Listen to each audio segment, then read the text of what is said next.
sportive. C'est le rapporteur spécial de la Commission des finances, de l'économie générale et du contrôle budgétaire, M. Benjamin Dirks, qui va s'exprimer pour une durée de 5 minutes maximum.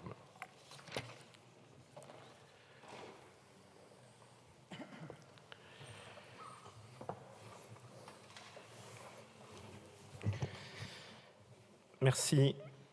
Monsieur le Président, Mesdames les ministres, Monsieur le Président de la Commission des finances, Monsieur le rapporteur pour avis, Madame la Présidente de la Commission des affaires culturelles.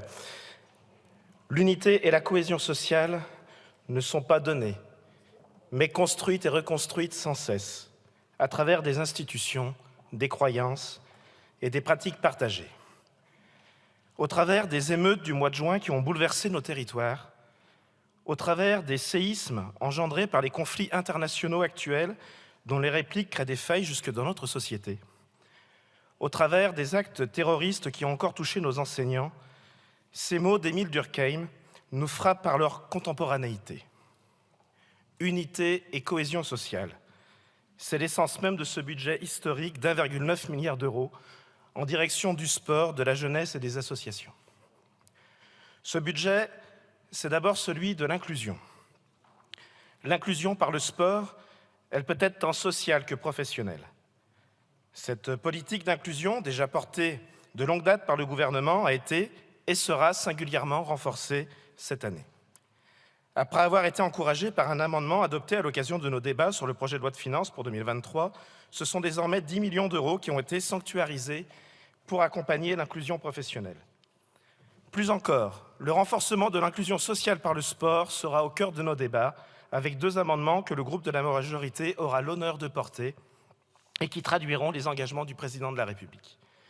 Un premier qui permettra la formation de 1000 éducateurs socio-sportifs, un second dit été olympique, qui aura vocation à faire des Jeux une fête collective en les faisant rayonner sur l'ensemble du territoire. Ce budget, c'est ensuite un budget qui promeut les valeurs de solidarité. Solidarité d'une part à l'endroit des personnes qui souffrent à la suite de maladies ou d'accidents. Cette année encore, 6 millions d'euros sont octroyés à la consolidation du réseau des maisons sport-santé. Réseau dont le maillage dépasse très largement les objectifs initialement fixés par le gouvernement. Et grâce à ce réseau, ce sont 200 000 personnes qui, depuis 2017, ont été accompagnées au travers des 573 maisons sport-santé. Solidarité, d'autre part, à l'endroit des nombreuses personnes qui sont tous les jours accompagnées par nos associations, tellement essentielles au vivre ensemble. La majorité portera un amendement permettant d'augmenter la quote-part des comptes inactifs et qui viendra abonder le fonds de développement de la vie associative pour l'élever à hauteur de 70 millions d'euros. Ce budget, c'est enfin un budget qui porte en étendard l'égalité des chances. Permettre l'égalité des chances, c'est d'abord la reconduction du passeport et de l'aide qu'il octroie à la pratique sportive.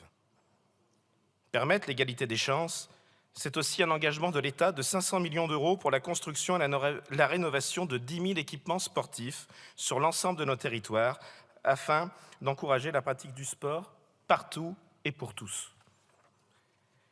Après l'achèvement de ce plan, plus aucun enfant de nos territoires ne devra être privé d'un accès à la pratique sportive, mais plus encore, plus aucun enfant de nos territoires ne devra être privé d'un accès au lien social que crée le sport.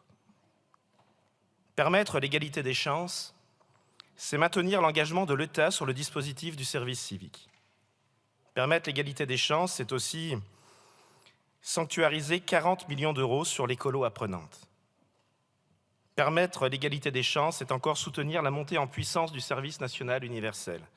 En effet, avec l'objectif d'accueillir 80 000 jeunes dès 2024, la possibilité de réaliser des séjours de cohésion sur temps scolaire constitue une importante avancée qui favorisera la généralisation du SNU.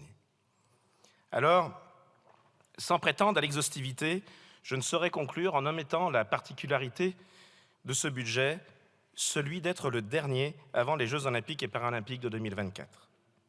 L'organisation de ces compétitions sur nos territoires et leur héritage doivent être un véritable tremplin pour servir notre politique qui vise à promouvoir la pratique de l'activité physique et sportive.